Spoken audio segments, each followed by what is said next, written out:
Diqqət et. Bir nəfərə baxanda onda olan asiliklərlə hökm vermə ona. Onda olan imanla hökm et ona.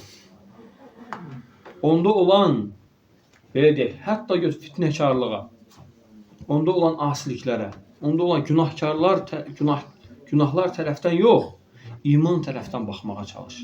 Onda rəhmət baxışı ilə baxa biləcək insan, yəni kimə? Məxluqata.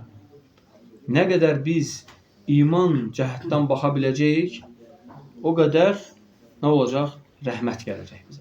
İrhamu mən fil ard, yarhamukum mən fis səma. Yerdəkilərə rəhm edin ki, göydəki də sizə rəhm etsin. Biri var ki, insan namaz qılır, ibadət, amma başqa işlərlə məşğul.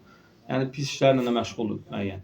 Və yaxud da belə deyək də, yəni pis işlər deyəndə lap pis işlər ağla gəlməsin. Yəni insan misal üçün namaz qılır, ibadət edir, amma hər hansısa bir haramları da edir.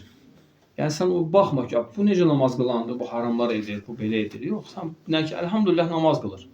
Elhamdülillah ibadət edir. Elhamdülillah xeyir var onda. Yəni və bil ki, o da Allaha, Rəbbinə dua edir. Niyə ona xeyir gəlməsin ki? Aydın, tək bizə mi gəlməlidir ki, xeyir?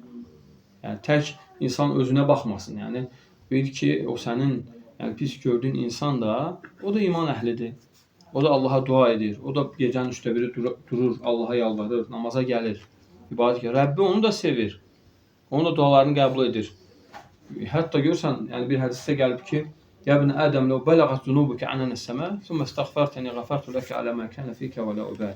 Ey Adəm övladı, sənin günahların göyün qatına qədər çıxsa, mən səni bağışlayaram, heç fikir də vermərəm. Yəni nə etmisən? Təbii ki, günahlar insanı həlak edir. Biz o tərəfdən danışmırıq. Amma biz insanlara baxanda iman tərəfdən baxmalıyıq. Amma özümüzə baxanda asilik tərəfdən baxmalıyıq.